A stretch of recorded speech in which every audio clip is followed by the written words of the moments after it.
नीतीश और नायडू का बड़ा प्लान आया सामने। इसी साल गिरेगी मोदी सरकार। योगी के बयान से एनडीए के सहयोगी दल नाराज, कार्रवाई की मांग।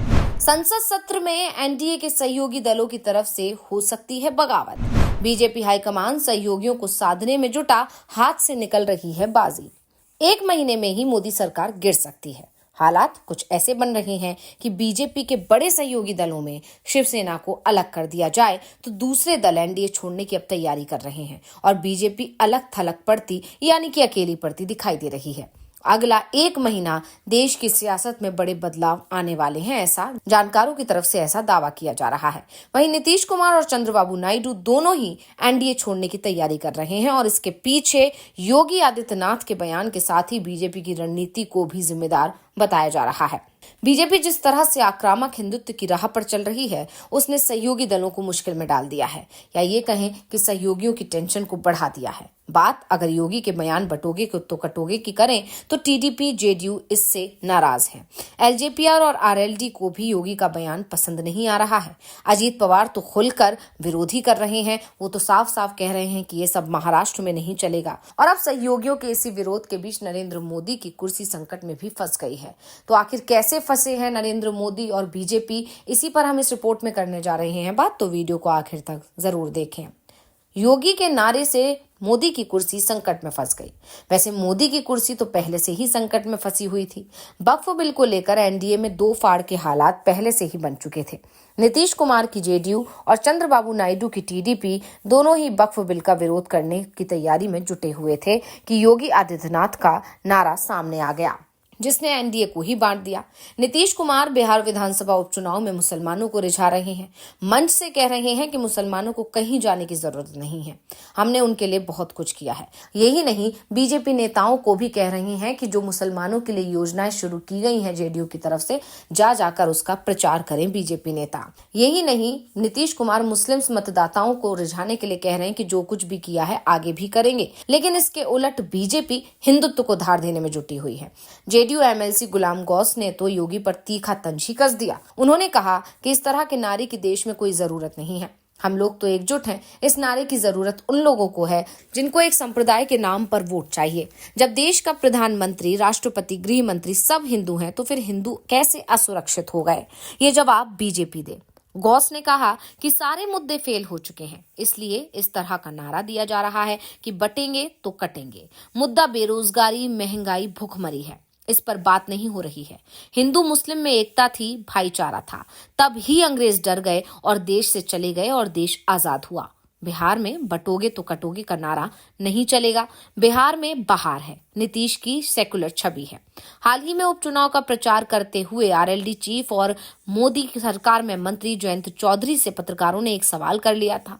उन्होंने पूछ लिया कि सीएम योगी आदित्यनाथ बटोगे तो कटोगे की बात कर रहे हैं। इस पर आरएलडी प्रमुख जयंत ने कोई जवाब नहीं दिया, बल्कि कहा कि ये योगी ने कहा है, ये उनकी बात है, सवाल भी उनसे ही करें। साफ आरएलडी भी इस नारे के साथ नहीं है, यानी अपने इस बयान के जरिए आरएलडी इस नारे से दूरी बनाती नजर आई और बचती नजर आई। वहीं टीडीपी की तरफ से भी साफ कर दिया गया है कि वो इस तरह के नारे का समर्थन नहीं करती है। और अब कहा जा रहा है कि नीतीश कुमार और चंद्रबाबू नायडू की ये नाराजगी शीतकालीन सत्र में रंग दिखाने वाली है। शीतकालीन सत्र 25 नवंबर से शुरू हो रहा है और इस सत्र में ही मोदी सरकार से ये दोनों ही दल समर्थन वापस ले सकते हैं। और इसके पीछे सिर्फ योगी का नारा ही मुख्य मुद्दा नहीं होगा, बल्कि ये तो पहले से ही जो गुस्सा चला आ रहा है उसे बढ़ाने में मददगार बन रहा है। दरअसल केंद्र में तीसरी बार मोदी सरकार जरूर बन गई है, लेकिन इस बार बीजेपी के पास बहुमत नहीं है। जेडीयू और टीडीपी, जिनके पास 28 सांसद हैं, इन सांसदों का समर्थन बीजेपी के लिए बेहद जरूरी है, क्योंकि बिना इन दोनों दलों के समर्थन के बीजेपी बहुमत का आंकड़ा पार नहीं कर पाएगी। और ये दोनों ही दल केंद्र में अपनी उपेक्षा से बेहद नाराज बताए जा रहे हैं। दरअसल मोदी सरकार में इन दोनों ही दलों का ना तो पूरी हिस्सेदारी मिली है और ना ही बड़े मंत्रालय इन दोनों दलों के हिस्से आए हैं। इसलिए नाराजगी तो पहले से ही चली आ रही है और अब बीजेपी की हिंदुत्व वाली नीतियों ने इस नाराजगी को और भी ज्यादा बढ़ा दिया है। योगी के नारे बटोगे तो कटोगे के साथ ही वक्फ बिल पर बनी जेपीसी जिस तरह से विवाद का केंद्र बन गई है, उससे जेडीयू और टीडीपी दोनों ही मुश्किल में दिखाई दे रहे हैं। इस बिल को रोकने की कोशिश दोनों की तरफ से की गई और दबाव भी बनाया गया था। मोदी सरकार दबाव में भी आई, लेकिन बिल को वापस लेने की जगह जेपीसी को भेज दिया गया था और अब कहा जा रहा है कि जो बिल था उसमें थोड़ा बहुत बदलाव होगा, लेकिन जो पुराना वक्फ बिल था उसे बेहद कमजोर कर दिया जाएगा। बिल को बीजेपी संसद में पेश करेगी और ये ही टीडीपी और जेडीयू की परेशानी का कारण बन गई है। देश भर के तमाम मुस्लिम संगठनों की तरफ से ऐलान कर दिया गया है कि जो भी दल इस बिल का समर्थन करेगा उसका मुस्लिम बहिष्कार करेंगे, यानी उस दल का समर्थन भविष्य में नहीं किया जाएगा। और इसी के चलते जेडीयू और टीडीपी मुसीबत में दिख रही हैं। संकेत दे रही है कि पहली कोशिश तो बिल संसद में पेश ही ना हो, इस पर रहेगी। और अगर बीजेपी अड़ी रहती है तो बिल का या तो विरोध किया जाएगा या फिर वोटिंग से इसे दूर रखा जाएगा। वैसे वोटिंग से दूर रहने की भी बात नहीं बनेगी, क्योंकि टीडीपी और जेडीयू वोटिंग से दूर रहती हैं तो बीजेपी आसानी से इस बिल को पास करा ले जाएगी और बिल पास होने का दोष जेडीयू और टीडीपी के सिर पर ही आ जाएगा।